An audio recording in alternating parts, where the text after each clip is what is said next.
Welcome to another episode of the Educators MathCast. Zach and I are here to chat with you about some things related to math education. And today, Zach, I'm feeling a little AI, a little ChatGPT action here, just because we encounter it a lot. We certainly use it. It's been really effective in some ways for some of the work that we do, but we also have seen some not great uses of it as well. And I'd love to maybe we kind of think about. I'm thinking of showing my son. We were just watching Deadwood the other day, and he's starting to get into westerns. And I was thinking of the old movie, the Good, the Bad, and the Ugly, and it made me think about ChatGPT and what are the good and the bad and the ugly uses that we've seen of it. So Zach, let's start with some good things. Let's be positive, right?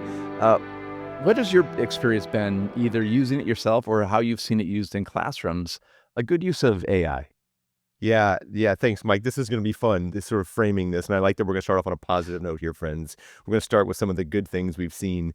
I think there's a lot of really good ways I think you can use it. For me, the number one way for a math teacher in particular to use it is as a brainstorm buddy, right? To brainstorm ideas for tasks, ideas for a way to get kids excited about the math that they're going to be engaging with. I'm particularly thinking about maybe middle and high school math teachers that might be the only pre-calculus teacher in their building, right? They have no one else to talk to about their subject. And it can be a really good opportunity just to brainstorm ideas, to have a thought partner around the content that you're teaching, because it can be really isolating when you're the only one that's doing your thing. So I think using it as a brainstorm partner has been really powerful for a lot of teachers. Yeah, it's actually nice too, because that's a thought partner that's also really a big hype person, right? Because the thing, I think ChatGPT, is programmed to basically just love everything you say, no matter Right. how terrible it might be. It's that's a great idea. Great but there idea. is something nice about that, to at least have some positive exchanges around some brainstorming. I'm thinking of changing this problem, or I'm thinking of doing the lesson this way. Great idea, right? Getting someone to Yeah. hype you up a bit. Yeah. Yeah, I could see that. Yeah. We all One need a thing good hype person. Oh, we all do. We totally. I need someone to gas me up all the time, especially the older I get.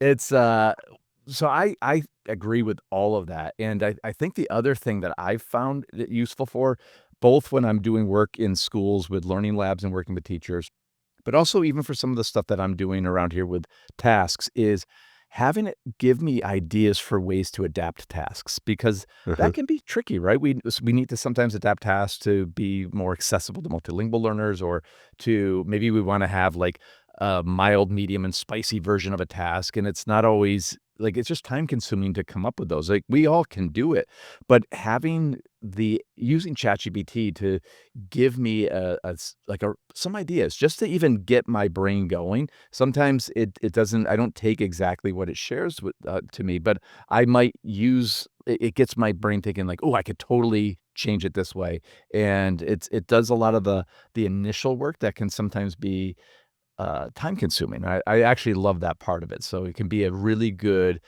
like personal assistant in a way, to hey, can you take this task and just modify it in this way and in this way? And I think that can be a good time saver for a lot of teachers once you train it, right? That's the big thing. Right. Mike, I think that's so true. And the other thing it's really good at is just generating lots of ideas, right? I maybe have one task, but I can say, give me 10 more, contents, or, sort of scenarios where I might need to do this thing. And it will just pump out so quickly 10 really, sometimes okay scenarios, and sometimes really good ones. And so I think in that sense, it's just so good at generating lots of ideas, and that can be really helpful.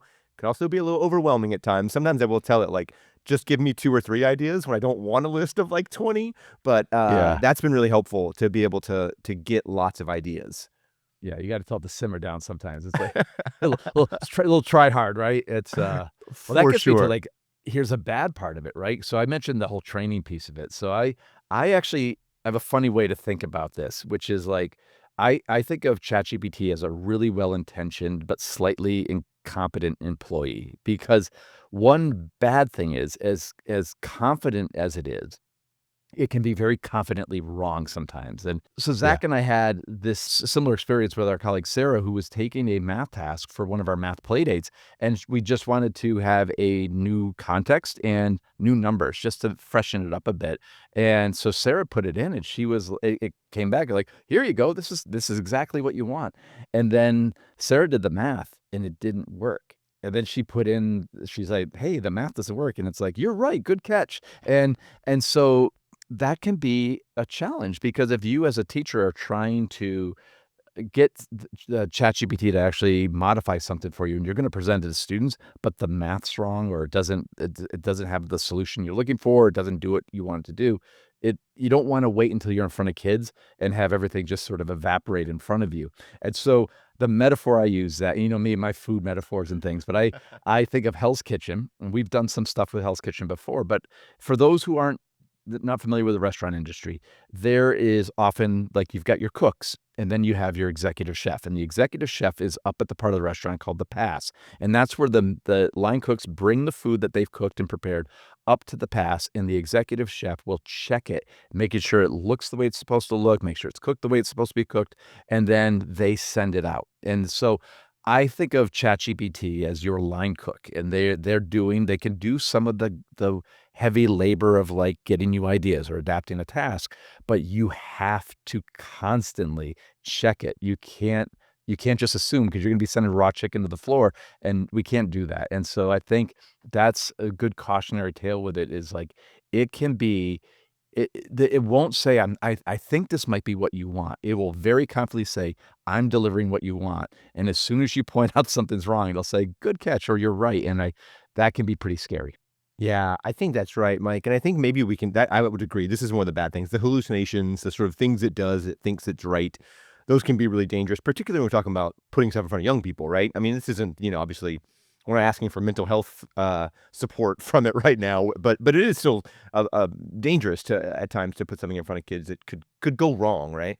Anyway, what I've learned is, like, you can help it be better at that. So, to maybe take one of those bads and make it a little better, one of the tricks that we've done, Mike, as you know, is just to tell it exactly what we want it to be. So, like, say, like, "In this chat, I want you to be an expert 7th grade math teacher, and only pull from these resources," or whatever it may be.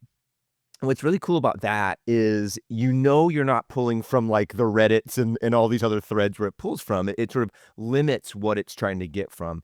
You can Yeah. al I've also gotten better about saying, like, "Hey, I want you to double check this before you give it to me. Are you sure this is a direct quote?" Or whatever it is. One of the examples I had, Mike, is I was, actually working on my book, and I was trying to get a reference. I just said, like, "Give me an APA reference for this book."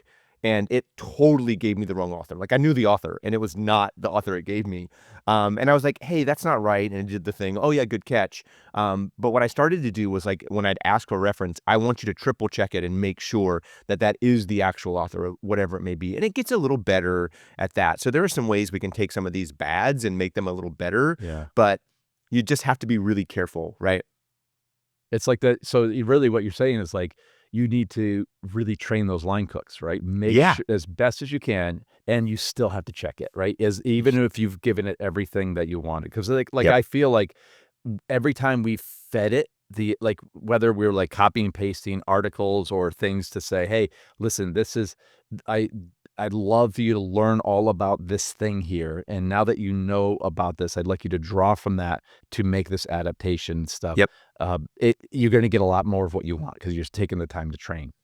So we've talked about some bad now. Let's go to, like, ugly, like, where Oh, it's just man. like, this is because there are times like, I have a love-hate relationship with ChatGPT, like, there are times where I'm like, I'm so over it, like, there's it not just, like, me using it, but even just as a consumer, I actually I get mad sometimes when I just see really lazy AI use in the world, out in the Yeah. wild, and it can be really frustrating, and I'm talking about, even, like, professional organizations and things that Mhm. are putting things Mhm. out where it's like, there's so many tells, and so there's some yeah, some pretty egregious cases out there, but do you have any, like, specific examples of, like, some real ugly uses of it? Yeah.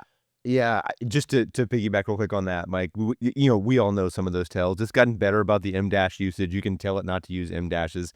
But like when I see a LinkedIn post and the emojis are still there and the M dashes are still there, we see those I, I I like to call them like the rhythmic threes, the sort of like this will bring sense making joy and curiosity to your classroom. Anytime I see that, and I'm sort of like, Yeah. all right, we're getting lazy here, folks. Like you can write that, and or you could at Yeah. least condense it to a couple of things. Anyway, those really are Yeah. egregious to me. I think LinkedIn is the place where it is the most obvious when people are Yeah. pasting this super long post and all the emojis are still there. It's like Yeah. did you even reread it before you posted it? Like, Right, or the it's not this, but this, right? Like, oh yeah, fluency is not just about the right answer, but it's also this. Like, that is such a it's so like, and the thing is, sometimes we write like that, like, and it's right, like, in some ways, it's like, it causes, like, we don't even write like that anymore just because we don't want people to think we're, like, writing with AI, right. but it is when it's clear that people haven't like, it's articles or blog posts where it's completely AI generated. Yeah, It does what I find is it has a lot of words that doesn't really say anything, and that's that's it. and when we think about how busy we are as educators and how busy teachers are, like, those kinds of things can be you end up wasting people's time because they're reading an article, but it's like, it's not you. It's like it's AI trying this large language model trying to put these patterns of words together based on, Yep. its programming, and so I think that's pretty Pretty bad, ugly. and, That's right, Mike. Like it's like the 20 examples. It's really good at creating lengthy content that says nothing, right? yeah, It'll have some words about math education in there or whatever, but it's like what did I just read? Like it sounds pretty, it's well written at least, but like man, it doesn't say a whole lot. But I have to say the most egregious version I've seen so far is any kind of tutoring for students in math. I think mhm, those are just the ugliest of the ugly. Now, maybe we can get better. Maybe there are ways that we can teach it to be a little more asset mindseted, and like and giving positive feedback even when incorrect answers are there. But like, I just haven't seen a model of AI tutoring for kids in math that even is remotely interesting to me. It feels like gross and yucky and just sort of like not helpful or not interesting at all. yeah.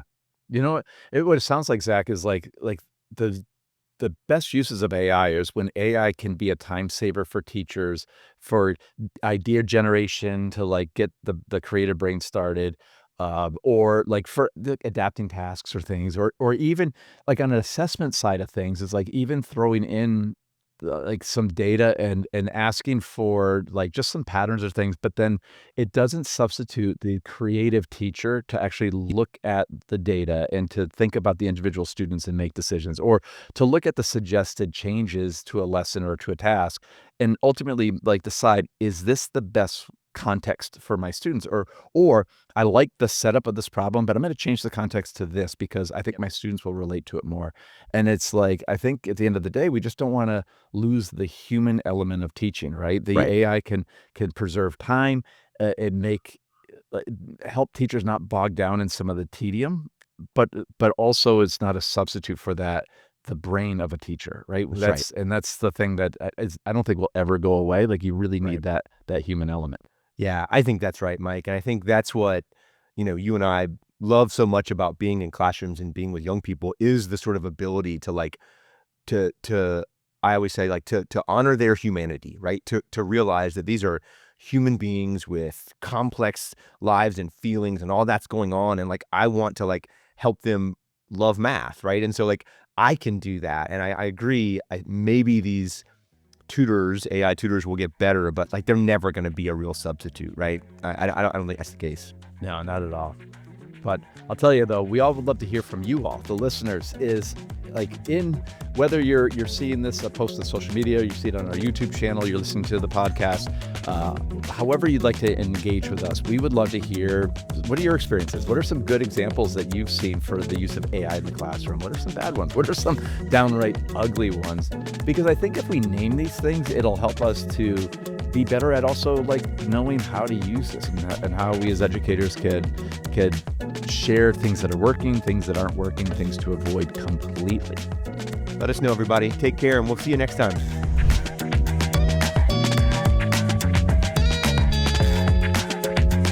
This show is powered by the Friends of Flint Education Collaborative for pre-K through 8th grade educators with live learning, ready-to-use resources, and a supportive community.